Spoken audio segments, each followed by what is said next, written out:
Охуел, что ли, блядь?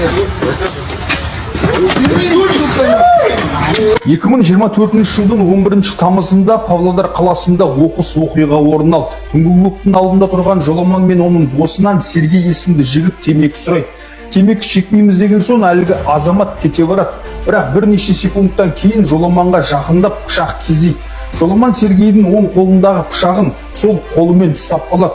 Сол кезде Сергей сол қолымен жоламанды ұрып жібереді. Ары қарай жоламан қорғану мақсатында Сергейді құлатады.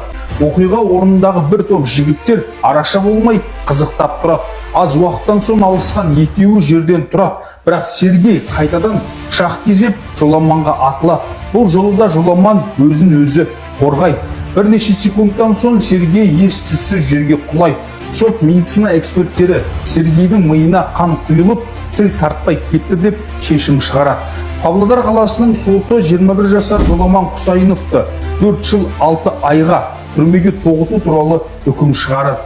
Жоламан Құсайынға қатысты тың дерек. Апелляциялық сотта прокурор өз арызын білдіріп, Жоламанды 8 жылға соттау керек деп айды аспанға шығарды. Является чрезмерно мягкий и несоответствующий тяжести совершенного преступления. Ал пышақ алып жүгірген жігіттің анасы 4 жыл 6 ай Жоламан үшін аз дейді. Вы согласны ли с приговором суда? Я не согласна с прокурором.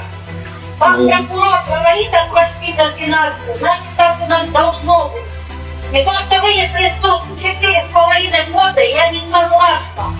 Сот соңғы сөзді Жоламанға берді. Жас бала суық қарудан қорғандым деп ойын ашық айтты.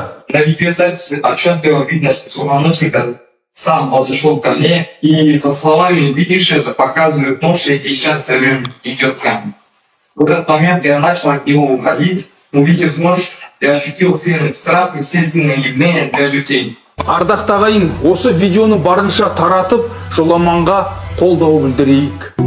Досым дұшпаным ба, адалдық ұстанымда, ұмытсам да бәрін жүрек тұстарында. Сен ешқашан жеңілме, құласаң берілме, өмір алдай береді, қайталайды күнде.